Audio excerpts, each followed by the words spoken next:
వెళ్తాను. నన్ను డ్రాప్ చేస్తానంటే నేను కూడా ఎట్లా క్యాబ్ డబ్బులు మిగులుతాయని వాళ్ళ చేతిలో వచ్చా. అందుకు నువ్వెందుకు డౌట్ పడుతున్నావు?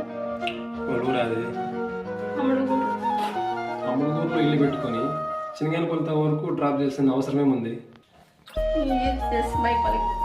కానీ వాడు ప్రాబ్లం లేదు. ఈరోజు డ్రాప్ చేసేకి ఇంటి వరకు వచ్చాడు, రేపు ఇంటికి వస్తాడు అన్నాడు. నేను నీ భార్య అంతే, నీ బానిస కాదు. పని బాగొట్టుకున్నాడు కానీ ఇట్లా మాటలకేం తక్కువ లేదు. జాబ్ కోసం నేను ట్రై చేస్తానే ఉన్నా. నేను జాబ్ చేస్తాను కాబట్టి ఇల్లు గడుస్తా. సో నేను ఏం చేయాలి ఏం చేయకూడదో చెప్పే రైట్స్ నీకు. రెడీ అయిందా? కాకపోతే వెళ్ళి చేయి.